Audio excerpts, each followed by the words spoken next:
নমস্কার বন্ধুরা, স্বাগতম জানাই আপনাদের সবাইকে অভিজ্ঞতার আলোকে ইউটিউব চ্যানেলে। বন্ধুরা, আজকের ভিডিওটা খুবই গুরুত্বপূর্ণ, কারণ আমাদের মধ্যে প্রায় 70 থেকে 80% মানুষ কখনো না কখনো পেটের গ্যাস, অম্বল, বুক জ্বালা, পেট ফাঁপা, ঢেকুর, বুক ধড়ফড় এই সমস্যাগুলোর মধ্যে দিয়ে গেছেন। অনেকে ভাবেন এটা কি হার্টের সমস্যা, নাকি লিভারের সমস্যা, নাকি ভয়ঙ্কর কিছু। আর বেশিরভাগ সময় আমরা নিজেরাই দোকান থেকে ওষুধ কিনে খেয়ে ফেলি, কিন্তু কোন ওষুধ কেন খাবো, কতদিন খাবো, কারা খাবেন না, এই জ্ঞানটা আমাদের নেই। তাই আজকের ভিডিওতে আমি অভিজ্ঞতার আলোকে আপনাদের বলবো, পেটের গ্যাস কেন হয়, গ্যাসের জন্য বেস্ট এলোপ্যাথি ওষুধ কোনগুলো, কিভাবে ও কখন খাবেন, সম্ভাব্য সাইড এফেক্ট, কে খেতে পারবেন, কে খাবেন না, আর কখন অবশ্যই ডাক্তার দেখানো দরকার। ভিডিওটা শেষ পর্যন্ত দেখবেন, কারণ শেষে আমি খুব গুরুত্বপূর্ণ সতর্কবার্তা দেব। ভিডিও ভালো লাগলে লাইক করুন, নতুন হলে অবশ্যই সাবস্ক্রাইব করুন, আর কমেন্টে লিখুন আপনার গ্যাসের সমস্যাটা কেমন হয়, পেটের গ্যাস কি ও কেন হয়। সহজ ভাষায় বললে, পেটের ভেতরে অতিরিক্ত বাতাস বা গ্যাস জমে গেলে যে অস্বস্তি হয়, তাকেই আমরা গ্যাস বলি। গ্যাস হওয়ার প্রধান কারণ: 1. তাড়াতাড়ি খাওয়া, 2. অতিরিক্ত তেল মশলাযুক্ত খাবার, 3. ডাল, ফুলকপি, বাঁধাকপি, ছোলা, 4. কোষ্ঠকাঠিন্য, 5. অনিয়মিত খাওয়া, 6. মানসিক চাপ ও দুশ্চিন্তা, 7. দীর্ঘদিনের অ্যাসিডিটি। অনেক সময় গ্যাসের ব্যথা বুকের বাম দিকে হয়, তখন হার্ট অ্যাটাক ভেবে ভয় পেয়ে যাই।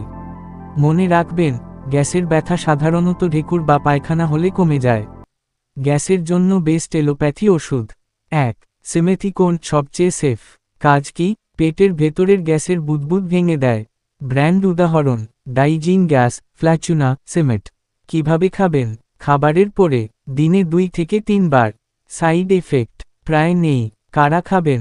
শিশু, বড়, বৃদ্ধ সবাই। 2. অ্যান্টাসিড অ্যাসিড প্লাস গ্যাস, যেমন ডাইজিন, গেলুসাল। কাজ: পেটের অতিরিক্ত অ্যাসিড কমায়। খাওয়ার নিয়ম: খাবারের 30 থেকে 60 মিনিট পরে। সাইড এফেক্ট: কোষ্ঠকাঠিন্য বা পাতলা পায়খানা হতে পারে। সতর্কতা: কিডনি রোগীরা সাবধান। 3. প্রোটন পাম্প ইনহিবিটর, যাকে সংক্ষেপে বলে পিপিআই, যেমন ওমেপ্রেজোল, প্যান্টোপ্রেজল। কাজ: অ্যাসিড উৎপাদন কমায়। খাওয়ার নিয়ম: সকালে খালি পেটে। সাইড এফেক্ট: মাথা ব্যথা, দীর্ঘদিন খেলে ভিটামিন B12 কমে যেতে পারে। 4. প্রোকিনেটিক মেডিসিন, যেমন ডম্পেরেডোন, এটোপ্রাইড। কাজ: খাবার দ্রুত হজমে সাহায্য করে। খাওয়ার নিয়ম: খাবারের আগে। সতর্কতা: হার্টের রোগীরা সাবধান। 5. কম্বিনেশন ওষুধ, যেমন প্যান্টোপ্রেজল প্লাস ডম্পেরেডোন। ডাক্তারি পরামর্শে খাবেন। কে খাবেন, কে খাবেন না, খেতে পারবেন: সাধারণ গ্যাস বা অম্বল হলে, মাঝে মধ্যে সমস্যা হলে। যারা খাবেন না: গর্ভবতী মহিলা, ডাক্তারের পরামর্শ ছাড়া নয়।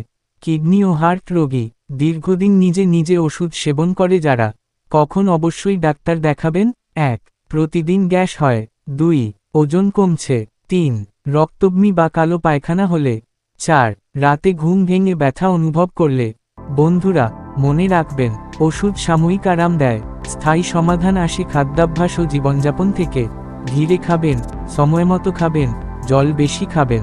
এই ভিডিওটি যদি আপনার উপকারে আসে, লাইক করুন, শেয়ার করুন আপনার প্রিয়জনদের সঙ্গে, সাবস্ক্রাইব করুন অভিজ্ঞতার আলোকে চ্যানেল, কারণ এখানে আমরা কথা বলি জীবনের বাস্তব অভিজ্ঞতা থেকে। কমেন্টে লিখুন পরের ভিডিওতে কোন রোগ বা সমস্যার সমাধান জানতে চান। সুস্থ থাকুন, সচেতন থাকুন। ধন্যবাদ।